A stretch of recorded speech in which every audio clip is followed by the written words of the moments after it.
मित्रांनो, जगद्गुरु श्री संत तुकाराम महाराजांचा एक प्रसिद्ध अभंग आहे, बोले तैसा चाले त्याची वंदीन पाऊले. मित्रांनो, आज हरिभक्त परायण मधुकर महाराज बारुळकर आपल्यामध्ये नाहीत आणि कीर्तनासाठी हमेशा ते हा अभंग घ्यायचे आणि अगदी त्यांचं आचरण सुद्धा त्याच पद्धतीने होतं. जगाच्या कल्याणा संतांच्या विभूती, देह कष्टविती परोपकारी.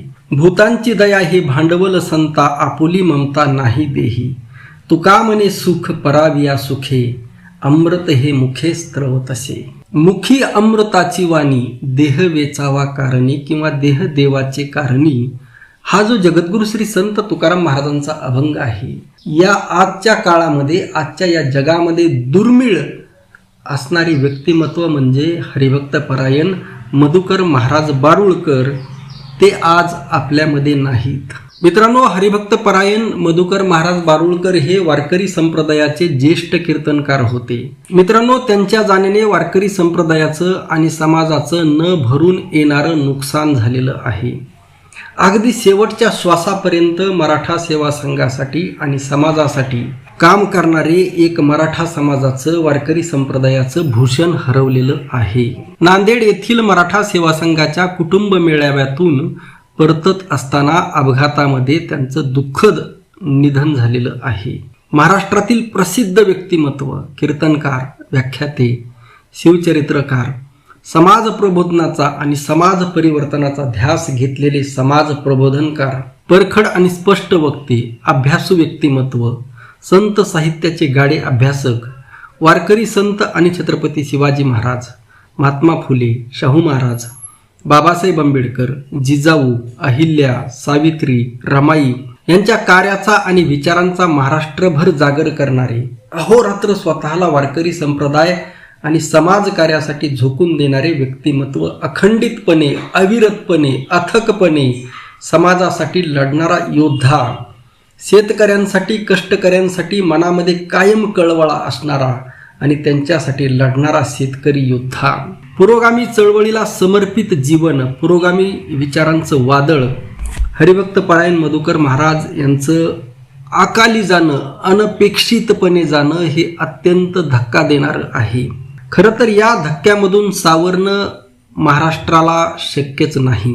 2011 मध्ये आमच्या गावामध्ये शिवजयंतीनिमित्त त्यांचं कीर्तन झालं होतं आणि त्यांची शेवटची भेट श्री क्षेत्र नारायणगडावरती जो दसरा मेळावा झाला, त्या दसरा मेळाव्याला महाराज आले होते आणि तिथं त्यांची शेवटची भेट झाली होती. मित्रांनो, एकीकडे आजच्या वारकरी संप्रदायामध्ये मोजके महाराज मंडळी होते, जो जगद्गुरु श्री संत तुकाराम महाराजांचा, वारकरी साधू संतांचा अस्सल वारसा चालवत होते. खास करून संत नामदेव महाराजांनी त्या काळामध्ये जे कार्य केलं, समाज जागृतीचं, ज्ञानदीप लावण्याचं, ते कार्य आजच्या काळामध्ये, तो वारसा, संत नामदेव महाराजांचा वारसा बारुळकर महाराज अगदी नेटाने चालवत होते. संपूर्ण महाराष्ट्रामध्ये त्यांची ओळख निर्माण झालेली होती. त्यांचं कार्य, त्यांचा साधेपणा, त्यांचा आपलेपणा, त्यांचा जिव्हाळा, कसलाही अहंकार नाही, मानापमान नाही, मोठेपणा नाही, बडेजाव नाही, अगदी साधं. अगदी ज्यावेळेस मनोज जरांगे पाटील यांचं मुंबईला आंदोलन झालं,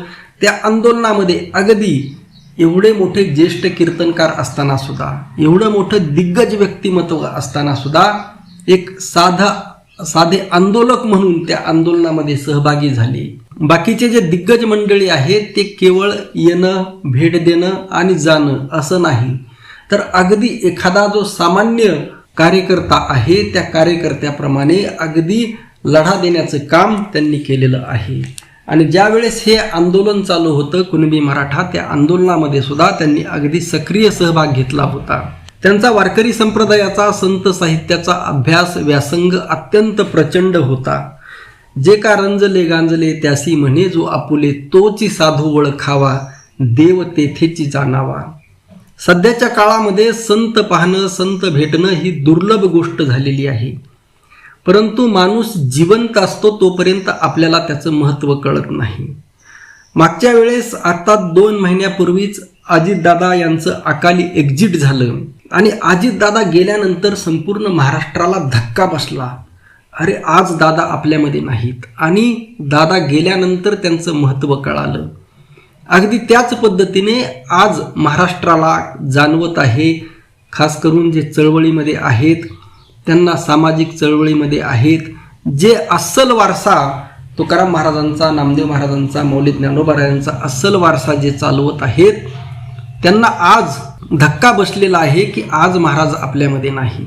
मित्रांनो, जोपर्यंत माणूस जिवंत असतो तोपर्यंत आपल्याला त्याचं महत्त्व कळत नाही. मेल्यानंतर त्याचं महत्त्व कळतं. पांडुरंगा, नेमकं असं काय झालं की तू आमच्यापासून, या महाराष्ट्रापासून, या मातीपासून महाराजांना इतक्या लवकर तू घेऊन गेलास? आपण अगदी सहज म्हणतो चांगली माणसं देवाला आवडतात की काय, परंतु ते काही असो, परंतु महाराजांची गरज या देशाला, या राष्ट्राला, वारकरी संप्रदायाला, एकंदर सर्व समाजाला, आणि सध्या महाराष्ट्रामध्ये जी परिस्थिती निर्माण झालेली आहे, जाती जातीमध्ये विद्वेष, धर्माधर्मामध्ये विद्वेष, अशा या संकट समयी महाराष्ट्राला आदरणीय मधुकर महाराज बारुळकर यांची गरज होती. मित्रांनो, बोलण्यासारखं त्यांच्याविषयी भरपूर आहे. शेवटी त्यांच्यासाठी जगद्गुरु श्री संत तुकाराम महाराजांचा एक अभंग, हिरा ठेविता ऐरणी, वाचे मारिता जो घनी, तोच मोल पावे खरा, करणीचा होय चुरा. तुका म्हणे तोची संत, सोसी जगाचे आघात. लक्षात ठेवा, असा दुर्मिळ व्यक्तिमत्व, म्हणजे आजच्या काळामध्ये त्यांना संत म्हटलं तरी हरकत नाही. इतकं निर्मळ हृदय, स्फटिकाप्रमाणे निर्मळ. तुका म्हणे सांगू किती, तोची भगवंताची मूर्ती. भावपूर्ण श्रद्धांजली. रामकृष्ण हरी, रामकृष्ण हरी. पांडुरंग पांडुरंग पांडुरंग.